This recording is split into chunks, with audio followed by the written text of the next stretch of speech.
The topic of the sermon today from John Cowan is how to be a cool old person.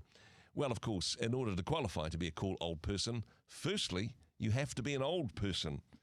John, that's a good start from you, actually. I think you qualify at least for half of that statement. I increasingly do. I wrote the title and then fell over because I'm thinking I've called this cool old people, and I've never been cool. I mean, the first rule of cool is if you're not cool, don't try to be cool. But what I should say is there are some cool aspects about becoming old. Yeah. Even though I'm naturally pessimistic about the whole thing. I think I get my pessimism from my dad. I can remember we'd had some rainy weather, and finally the rain cleared away and the sun came out, and he stood at the window and looked out and said, "Oh, I see the drought started." So he did tend to have a fairly dour look at the world. And as I get older, it's not hard to actually see the downsides of this aging business. Not only is my glass half empty, it's also got my dentures in it. Things hurt, hair grows where I don't want it to grow. It doesn't grow where I do want it to grow, like on the top of my head. My hearing, my sight, it all doesn't work as well as it did. I feel more tired, and yet I find it harder to sleep. And so if you really did want, 15 minutes of me discoursing on the downside of being old, I think I could do that fairly easily. It's not for the faint-hearted, that's for sure. But no. I suppose to give you a little bit of a get-out-of-jail-free card, not that you're indicted, but there's ways of being a very uncool old person. Oh, yeah. There's if there's an opposite of cool, there's the danger of, as we get older, that we become the opposite of cool. We become not only old, but miserable. We may not be able to aspire to the coolness that you aspire to, John, but at least we can be less miserable, perhaps, or less misery to others. My fear is becoming a grumpy old man.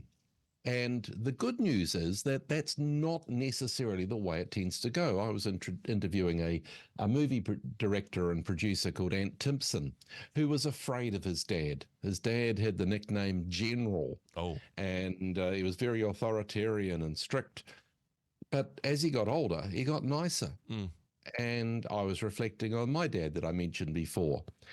He came back from World War II basically wrecked. And my oldest three siblings, who are much older than me, all report him being a very grumpy, stern, strict man.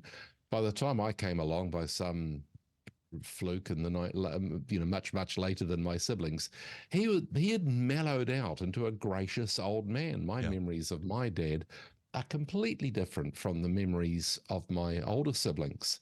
He had become nicer. Mm-hmm. And so there's hope for me.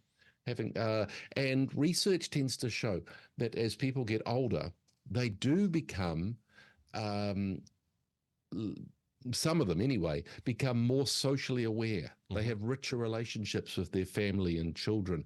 They can have deeper and more meaningful relationships.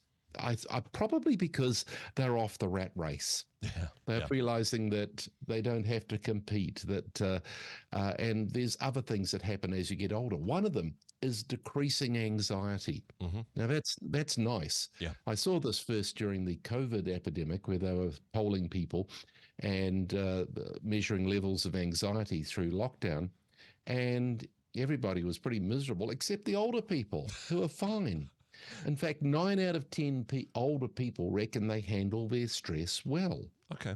And numerous surveys have shown that experience of stress decreases. And this is during the stage in life where you're having greater chances of strokes and heart attacks and cancer, and you're living on the smell of an oily rag. And what are people doing? They're grinning, which is very, very strange. In fact, other research shows that the oldest age range are the happiest. Mm-hmm. They enjoy life more. And satisfaction seems to increase with age. Yeah. That just strikes me as being delightful, but also counterintuitive. It does. I'm thinking, is it because they're all adult-brained? Probably. Am I being too cynical on this one, John? Well, that's the other thing about their brains. yes, we do lose some ability to reason quickly and everything like this, but a thing called crystallized intelligence keeps on increasing as long as you're alive, meaning you accumulate more and more knowledge and you can use it. I mean, we get better and better at repairing our lawnmowers and things. We become less able to work out why our Apple TV isn't working or why I can't get the things on my phone that I used to. Yeah. That type of thing maybe we're not so good at, but crystallized wisdom, actually understanding things, and also with the extra experience and the extra insights that comes, there can also be wisdom, but it's not automatic. Yeah. And so some people are old and wise, and some people are just old. That's what you say. Yeah. Some people are just old. One of the interesting things is that research has also shown that older people tend to be less conservative and more liberal than their middle-aged children. Wow. Now, this is interesting, and it actually resonates with my experience when I was perhaps leading a church. The people I had the least trouble with were the oldies. Wow. That was the grumpy, conservative, middle-aged ones that didn't want anything to change, that would were sticklers and everything like that. They were the pain in the neck. Again, that's a bit the old people counterintuitive. would say things like, anything which gets the young people in the door. Yeah. They were the delightful ones to have around. That is counterintuitive, or perhaps counter to the stereotype, I suppose. Stereotypes, yeah, exactly. Yes. Yeah. And the stereotypes have probably been marketed by those grumpy, conservative, middle-aged people that I was talking about. Yeah. Other things happen. People seem to be happier with themselves as they get older. Yeah.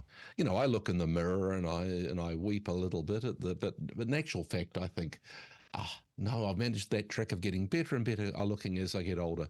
No, it's a self-delusion, but in general, older people are more content with themselves. They know that they've failed in aspects of their life and that they've stuffed up and they're not as rich as they should be, and that they haven't looked after their bodies as well as they have. But one of the exercises that I think older people get very good at doing is lifting their shoulders in a shrug and realizing, hey, a lot of the things I used to stress about don't matter. And so they're more content about themselves. So look, if that doesn't make us cool, I don't know what does. Exactly. We're happy with ourselves. We're easy to get along with. We know stuff. And so look forward to getting old if you're heading that way. Yeah, exactly. I'm certainly looking forward to being a cool old person and getting to that point where, I don't know, perhaps I don't need to worry about my appearance anymore because it's far too late. Some people may have come to the conclusion I've already reached that point. But John, thank you for your cumulative wisdom and encouragement as always. Thanks so much for joining us today. My pleasure. Hey, thanks very much for joining us in the Rhema studio. Thanks very much for watching the interview. It's kind of nice to have an audience, actually. And if you did like what you watched, then do give us a like, do give us the thumbs up. And if you'd like to see more interviews like that one, or perhaps even better, subscribe and those interviews will come straight to you. Don't forget to turn on your notifications, and we'll see you in the next one. Cheers.